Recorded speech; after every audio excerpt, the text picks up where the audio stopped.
Hebreus, capítulo 5, dos versículos de 11 até o final, e 6, versículos de 1 a 3, diz assim, palavra do nosso Deus. A esse respeito, temos muitas coisas a dizer, coisas difíceis de explicar, porque vocês ficaram com preguiça de ouvir. Pois quando já devíeis ser mestres, levando em conta o tempo decorrido, vocês têm novamente necessidade de alguém que lhes ensine quais são os princípios elementares dos oráculos de Deus. Passaram a ter necessidade de leite e não de alimento sólido. Ora, todo aquele que se alimenta de leite é inexperiente na palavra da justiça porque é criança. Mas o alimento sólido é para os adultos, para aqueles que, pela prática, têm as suas faculdades exercitadas para discernir não somente o bem, mas também o mal. Por isso, deixando os princípios elementares da doutrina de Cristo, avancemos para o que é perfeito, não lançando de novo a base do arrependimento de obras mortas e da fé em Deus. O ensino de batismos e da imposição de mãos, da ressurreição dos mortos e do juízo eterno. Isso faremos, se Deus o permitir. Queridos, vamos orar. Senhor nosso Deus e nosso Pai, ó Deus, bendito seja o Teu nome, ó Deus, pela Tua palavra. E pelo privilégio que temos, ó Deus, de estarmos solenemente reunidos, ó Pai, em torno dela. Sermos contados como parte do Teu povo, termos sido, ó Deus, por Ti mesmo convocados para esta assembleia solene, e para que nela, neste momento, a palavra de Cristo pudesse ser expedida, entregue aos nossos corações, como uma palavra de governo dele sobre as nossas vidas. Ele que é o nosso Salvador, mas também é o nosso Rei, o nosso Senhor, o nosso sumo sacerdote perfeito, eterno, segundo a ordem de Melquisedeque. E neste momento em que a palavra irá, ó Deus, nos falar mais sobre isso, que ela possa exortar os corações dos Teus filhos e das Tuas filhas. Ó Deus, para que sejam corrigidos, mas também para que sejam animados quanto à vontade perfeita de Jesus para a vida deles. Vontade esta que se realiza, ó Deus, através da própria graça dEle. É Ele quem vai dar a eles não somente a repreensão, mas a força e a graça de poderem viver segundo esta repreensão. É o que nós te pedimos, ó Pai, fale ao coração deles. E te pedimos isso no nome de Jesus, nosso Senhor e Salvador. Amém. O crescimento ele é normal e ele motiva muita alegria em nós, não apenas o físico, o natural, mas especialmente o crescimento espiritual. E o encolhimento ele é tanto motivo de alarme do ponto de vista natural e físico, como é também um motivo de alarme em relação à nossa condição espiritual. Muitos dos cristãos hebreus, a quem o nosso texto foi dirigido primeiramente, a quem aqui o autor está escrevendo de maneira muito preocupada, eles em sua caminhada cristã não cresceram. E pior do que isso, o texto está dizendo que eles decresceram. O autor está dizendo que eles passaram a, inclusive, regredir na sua própria alimentação, porque eles passaram a precisar novamente de leite. Eles já não tinham mais a condição para alimentos sólidos.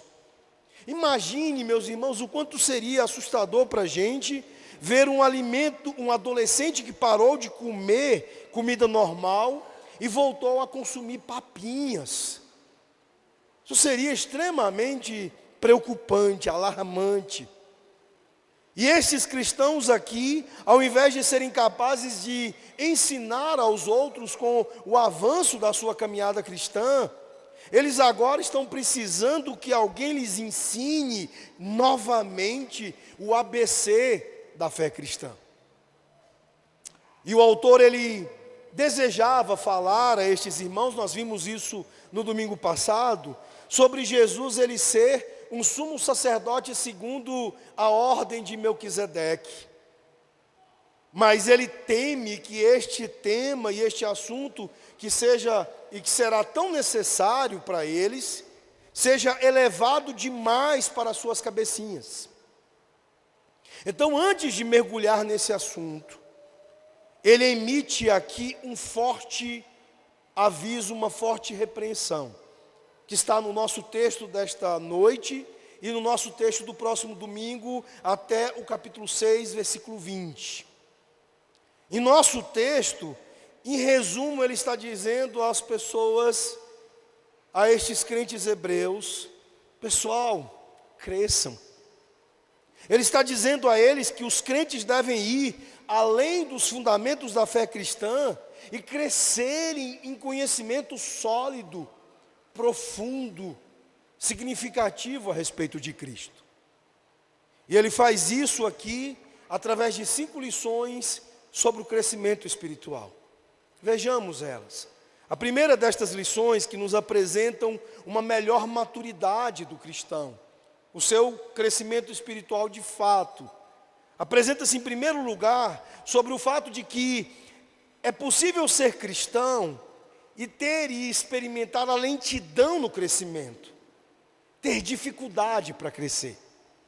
Então a primeira coisa que ele faz com que esses crentes encarem é a dificuldade real de crescimento espiritual que existe na vida de muitos crentes.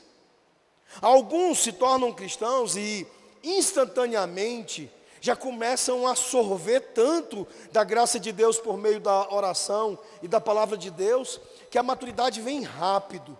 Eles muito rapidamente deixam os seus pecados, os seus modos antigos de vida. Outros lutam para se livrar desses pecados através de décadas. Alguns caem novamente e aí voltam a avançar lentamente. E tem sido assim na vida espiritual de muitos crentes, experimentar tanto crescimento lento, quanto às vezes regressivo. E é isso que está aqui acontecendo com muitos dos crentes a quem o autor está se dirigindo. O autor ele está atingindo duramente esses crentes pela dificuldade que eles têm de crescer. No versículo 11, ele diz que vocês se tornaram preguiçosos de ouvir. Ou seja, há coisas difíceis de serem ensinadas na Escritura.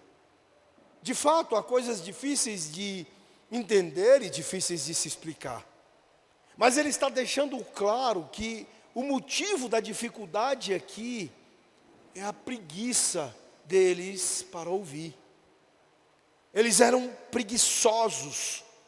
Eles não costumavam ser assim, mas como se estivessem adoecidos, eles se tornaram pessoas espiritualmente lerdas, lentas, devagar para poderem ouvir e ouvir a palavra de Deus a respeito de Cristo.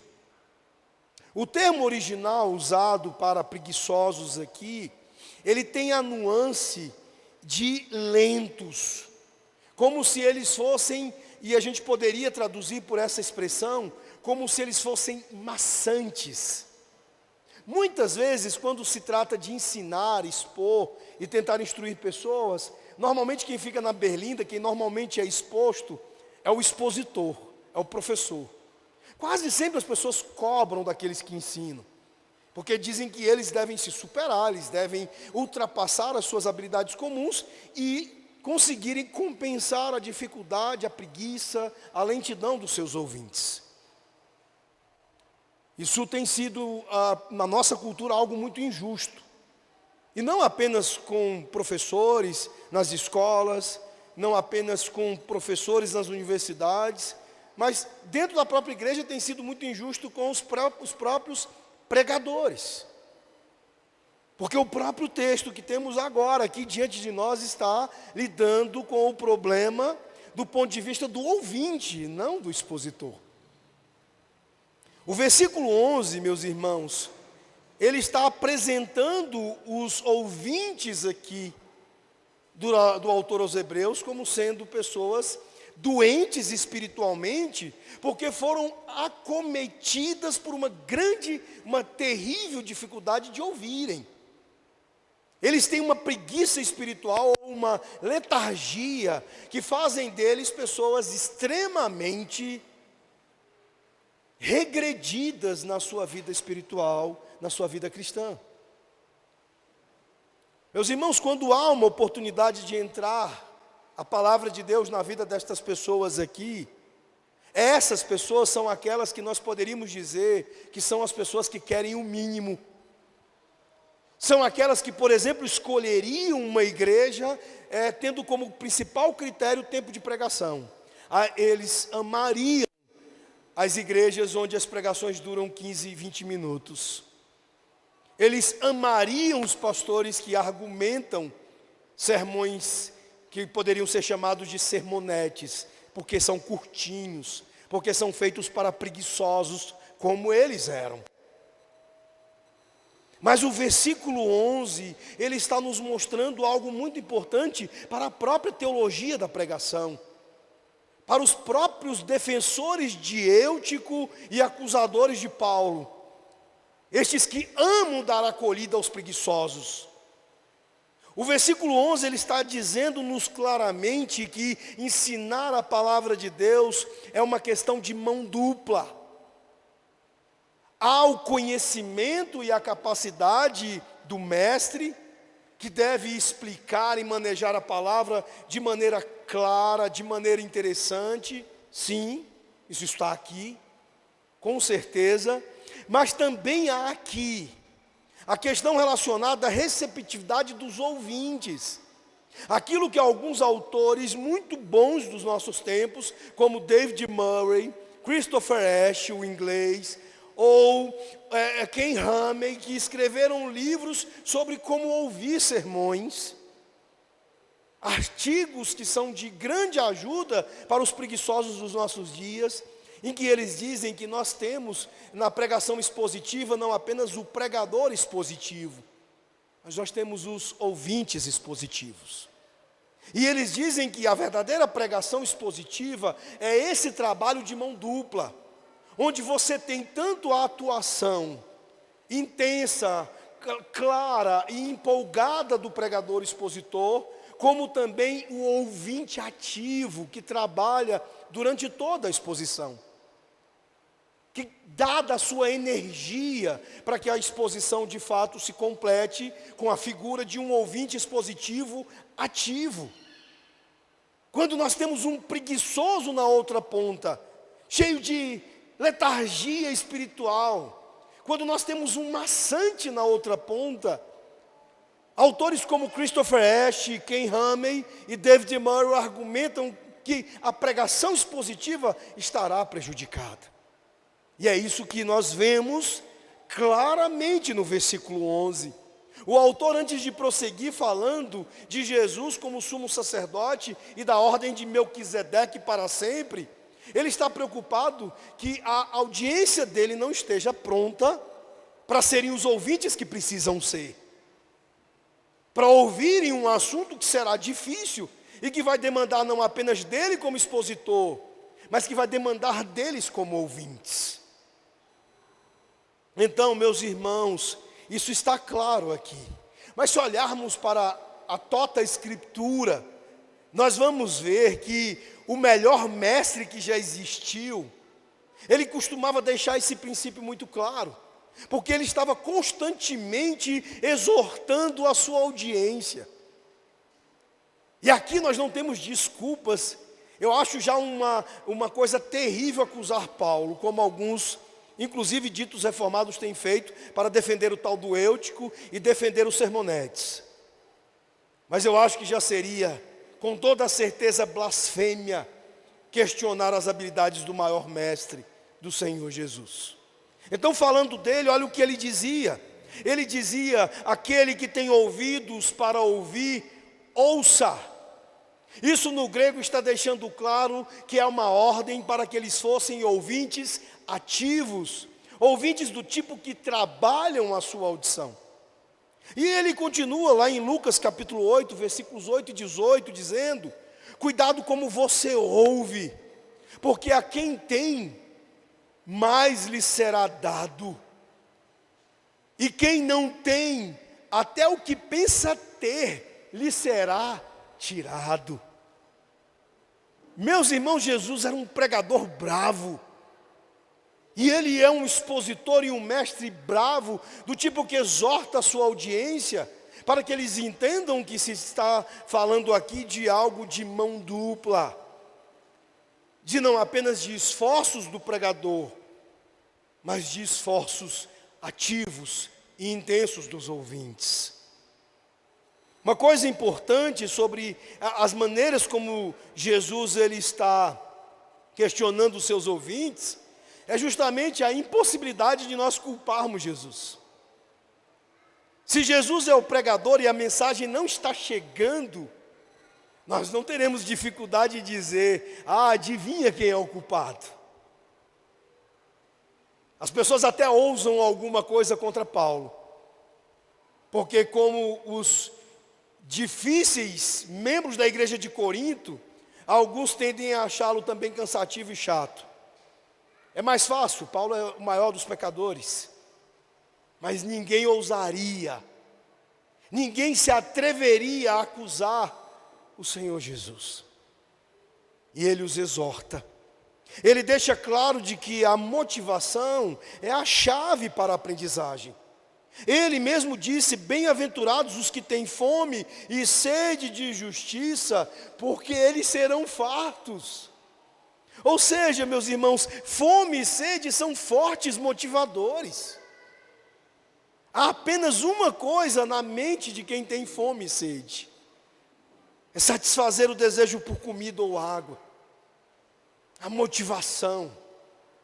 Se você for movido pela fome ou sede de justiça, o texto de Mateus 5 deixa claro que você ficará satisfeito, porque você está motivado o suficiente. Se você é maçante, não só você não crescerá, como você nem vai perceber o que você está perdendo. Há uma outra lição no verso 11, muito importante para nós também. O fato de que não há neutralidade na vida cristã. Ou você está crescendo, ou você está encolhendo. Não tem meio termo. Não tem termo neutro em relação a isso. Ou cresce, ou encolhe. E eu quero ser muito direto com você nesta noite a esse respeito, a este ponto. Se você não tem tempo diariamente para gastar com a palavra de Deus, para estar em oração, você não está crescendo. Você está encolhendo. Não há neutralidade quanto a isso. Ou você está crescendo, ou você está encolhendo. Então, meus irmãos, eu preciso dizer isso diretamente a você. Dizer para você que a papinha ela é ótima para bebês, mas ela não vai sustentar um adolescente ou um adulto em crescimento. Ela será um alimento desagradável para você. Então, em primeiro lugar, entenda isso. É possível ser cristão, mas está passando por uma vida cristã de mais baixos do que altos, de regressão, de encolhimento ao invés de crescimento. E você precisa olhar para a sua vida nesse momento e perceber e entender em que estágio você está em relação a estas coisas. Mas o texto continua. No verso 12, ele vai deixar-nos claro de que o crescimento cristão, ele significa avançar para níveis mais profundos de compreensão da palavra de Deus, da obra de Cristo, da pessoa do nosso Deus. O autor, ele queria ensinar a estes irmãos um significado certamente mais profundo a respeito de Jesus e seu ministério. Ele deseja, nos próximos capítulos, ensinar a eles sobre o que significa de fato, com profundidade, Jesus ele ser um sumo sacerdote para sempre, de acordo com a ordem de Melquisedeque. Mas nesse momento eles não podem lidar, eles não conseguem lidar com isso. Seria como tentar ler Shakespeare, você mal dominando o alfabeto.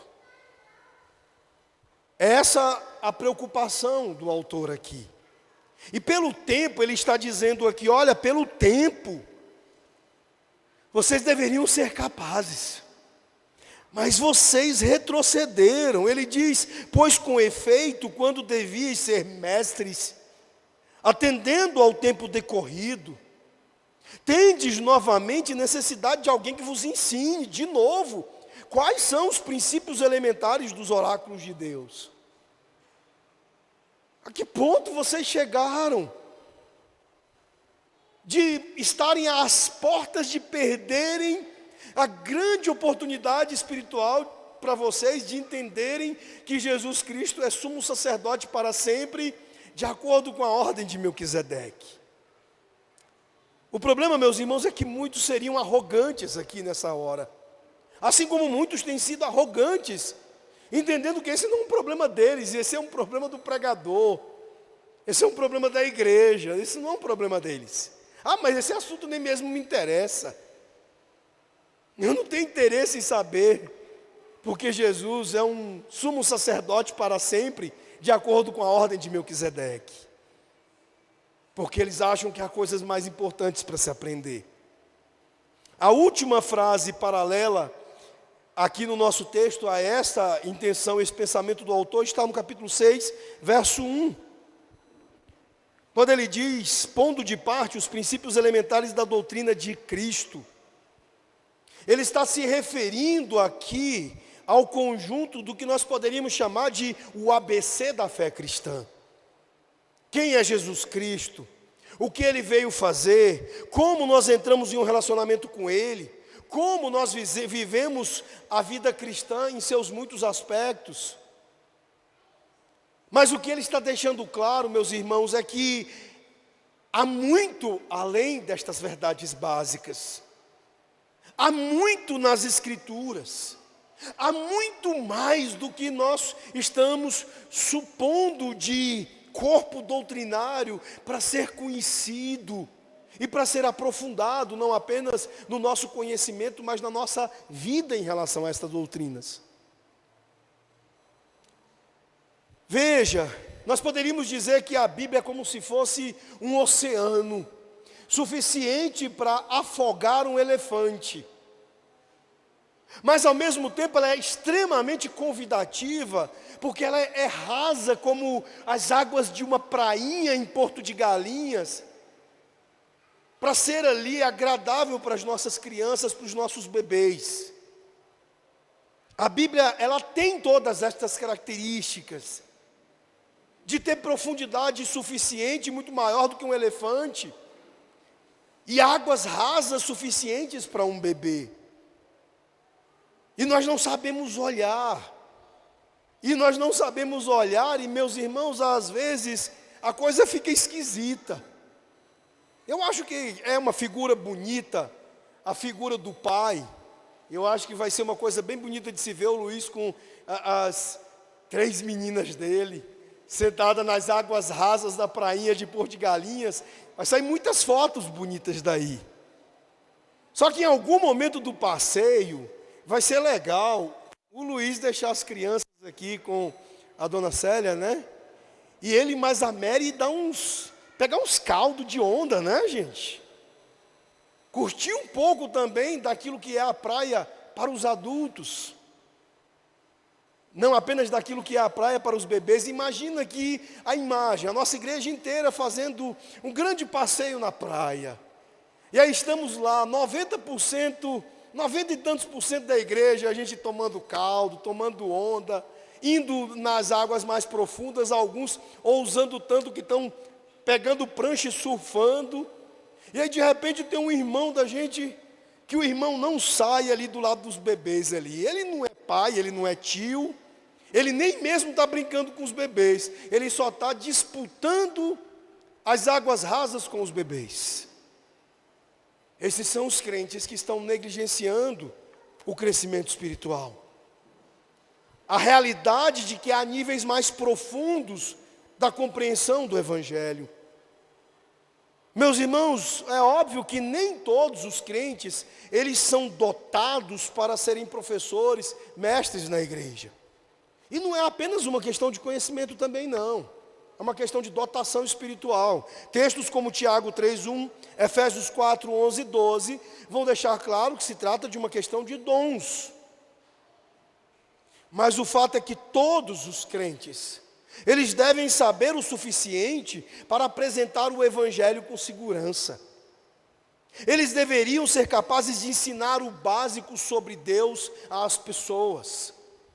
Todos os crentes deveriam crescer na capacidade e maturidade de falar sobre Jesus com profundidade às pessoas, de maneira que isso trouxesse conforto, consolo, paz, mudança, arrependimento à vida delas. Falar sobre a salvação, sobre a vida cristã, falar sobre as coisas difíceis do Antigo Testamento, mesmo do Novo, como em textos como Apocalipse. E se você não pode fazer isso, ou se você é um crente relativamente novo, ou se você é um dos crentes mais velhos que esta sessão da Escritura está confrontando esta noite, a palavra que o autor está gritando sobre seus ouvidos é: ei, cresça. Você pode crescer. Há águas mais profundas. Saia daí desta água rasa. O fato, meus irmãos, é que todo crente tem doutrinas, até aquele que está pela tampa com o pensamento dos nossos dias de que doutrina não é uma coisa legal, de que doutrina divide. O problema não é se você não tem teologia e não tem doutrina. O problema é a qualidade da doutrina e da teologia que você carrega.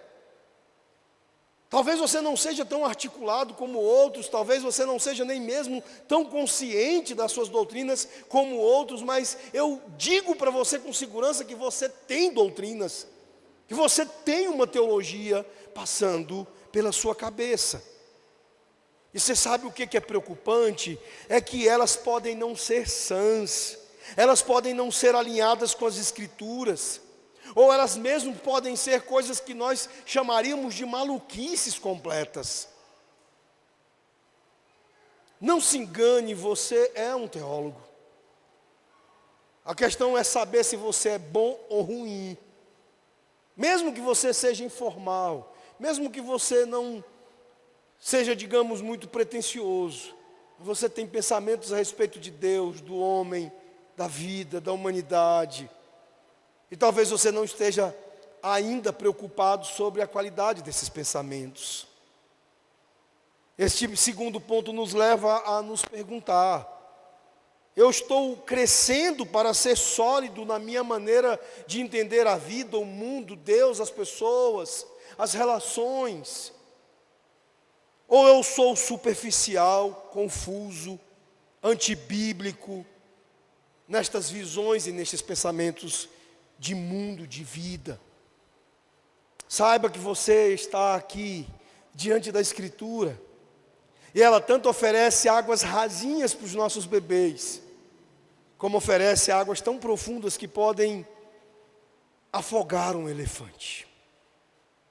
E eu te convido esta noite: venha às águas profundas. Venha de manhã se deliciar com as exposições tão tensas, difíceis de Josué. Eu, mas o Luiz, nós sabemos bem exatamente o quanto estamos sendo surrados a cada semana de lidar com estes textos.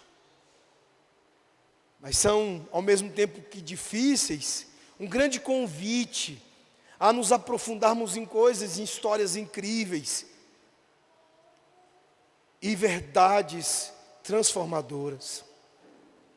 Em terceiro lugar, o verso 13, ele nos ensina que o crescimento cristão ele está diretamente relacionado à obediência à verdade aprendida até aqui.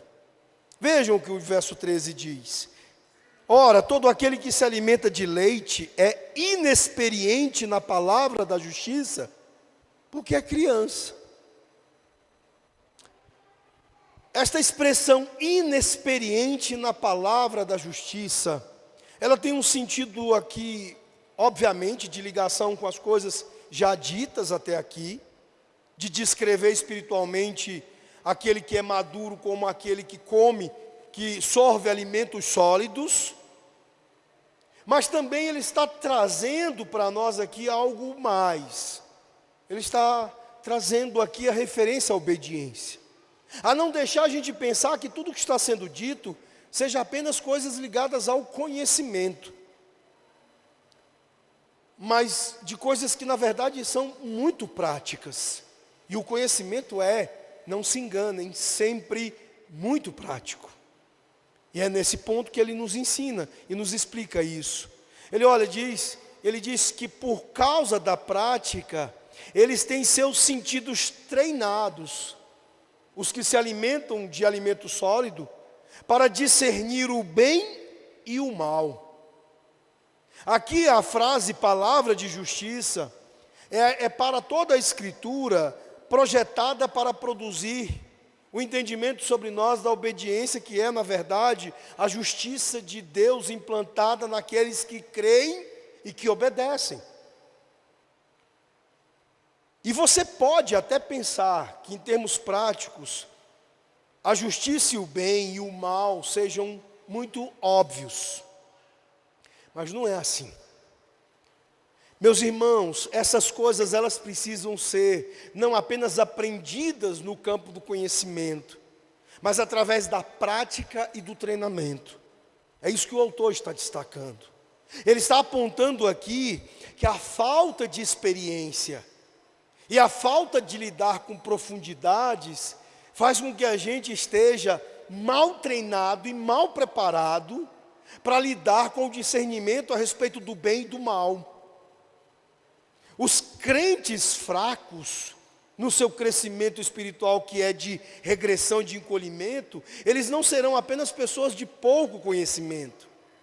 Eles serão pessoas inexperientes para a vida.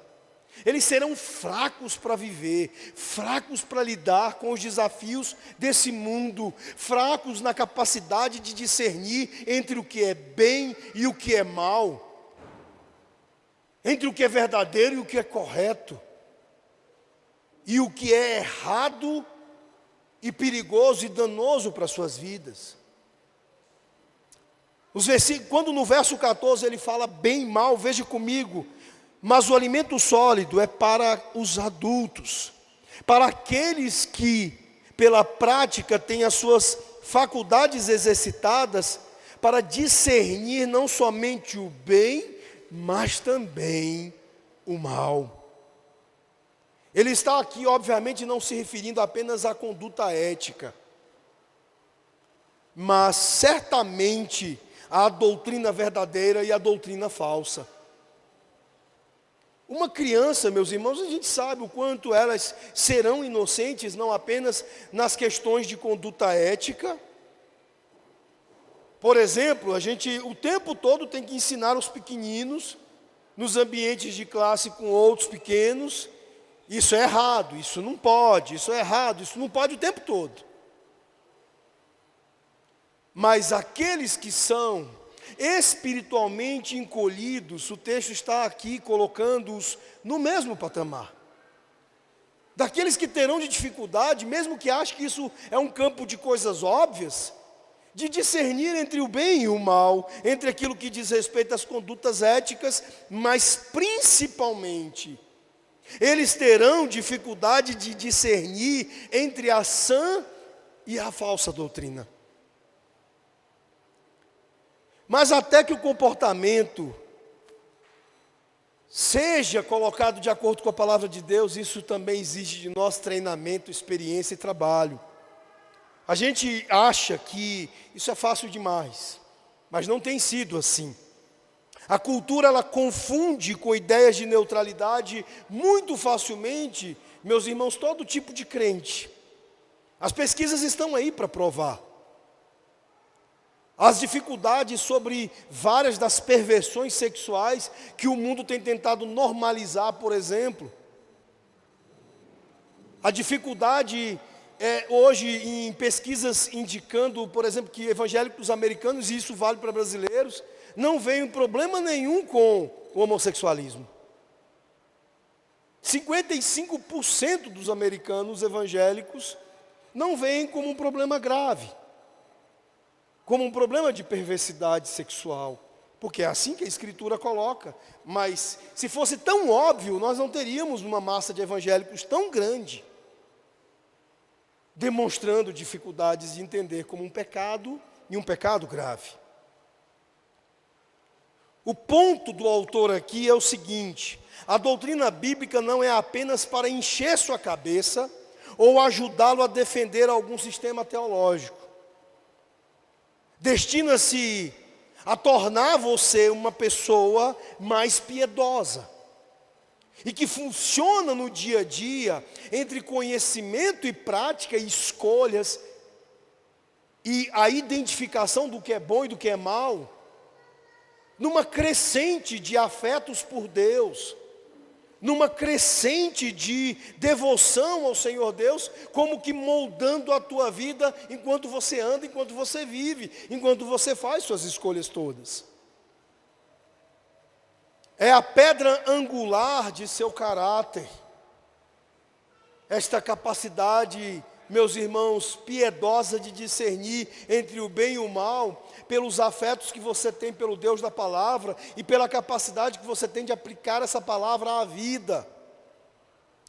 É mais ou menos assim: já que nós devemos tudo a Deus, estamos em todos os lugares moldados pelos conceitos dados por Deus, não brincando com ideias ou nos equilibrando sobre opiniões a respeito dele, mas vivendo a vida para agradá-lo, vivendo a vida conforme o desenho dele, conforme a palavra dele. Então, quando você estuda Bíblia ou teologia, o objetivo não é meramente conhecimento. Sempre nós devemos estudar com o objetivo de obediência, de entender que aquilo que nós aprendermos de verdade, nós viveremos de verdade. Nós vimos até aqui as seguintes verdades. Vimos que é possível ser cristão e estar tendo dificuldades com o crescimento, ser lento para crescer. Nós vimos que o crescimento cristão significa avançar a níveis mais profundos de compreensão da verdade de Deus. E vimos também que o crescimento cristão está diretamente relacionado à obediência à verdade que nós de fato tivermos aprendido. O que mais o autor nos ensina? Em quarto lugar, meus irmãos, ele nos ensina que o crescimento cristão requer um fundamento doutrinário e uma construção sobre ele. Vejam novamente o versículo 1 do capítulo 6. Por isso, pondo de parte os princípios elementares da doutrina de Cristo, deixemo-nos levar para o que é perfeito, não lançando de novo a base do arrependimento de obras mortas e da fé em Deus. Ele está dizendo aos leitores que eles precisam avançar. Avançar significa deixar o que é elementar para trás, como sendo elementar. Não é que você o abandona. Ele continua lá, mas ele vai ter o lugar na maturidade, na sua maturidade cristã, de estar como sendo um fundamento, uma base, um ABC. Em seguida, ele menciona aqui 6 coisas que ele agrupa de 2 em 2, como sendo o composto dos ensinamentos fundamentais e elementares que ele menciona. E ele deixa claro, olha, não se trata de que não sejam estas coisas mais importantes para você, elas continuam sendo importantes. Só que elas devem ser deixadas para trás, não representando o seu conhecimento mais profundo, o lugar da sua desistência de coisas mais profundas. Ele está dizendo que uma vez que você tem estabelecido uma base correta, adequada, você não deve voltar, desenterrar esta base de novo e nunca sair do ABC. Não, você tem que seguir em frente e construir sobre esta base de conhecimento básico coisas mais altas. Outras e outras coisas mais. O que está disposto em 3 pares aqui, como elementares da fé cristã para esses cristãos hebreus?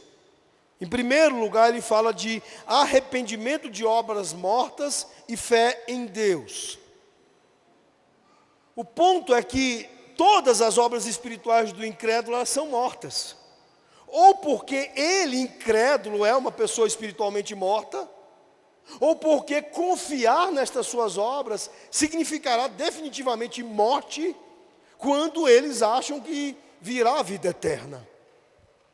E então eles, como crentes hebreus, e que corriam o risco inclusive de voltar para esse sistema, eles estão sendo lembrados de que esta é uma coisa básica que eles aprenderam e que eles tinham que manter, mas que eles precisavam superar, em termos de entender mais coisas, de ir além disso.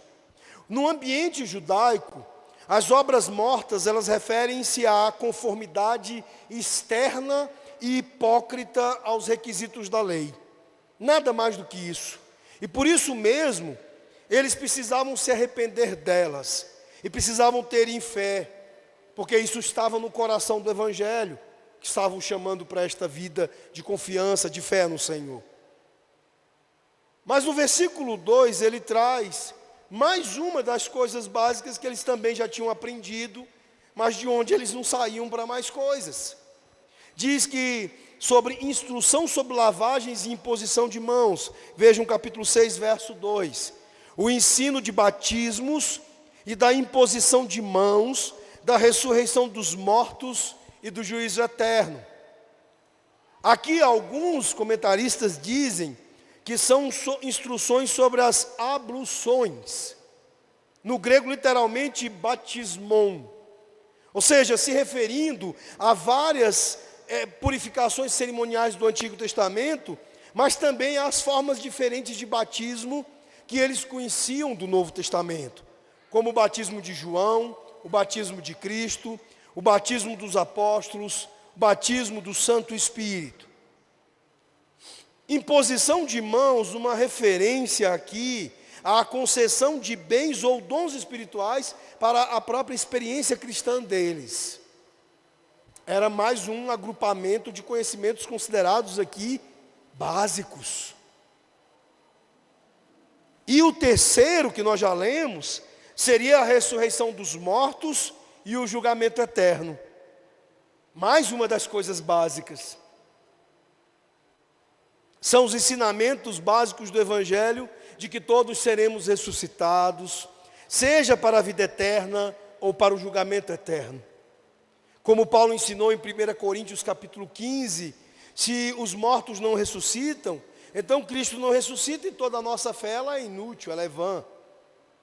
Então aqui o autor está dizendo que estas doutrinas agrupadas aqui formam para eles esses oráculos do ABC da fé cristã. Saber estas coisas era importante, fundamental, mas eles precisavam ir além disso. Eles não podiam se contentar em ficar apenas na superfície de saber estas coisas.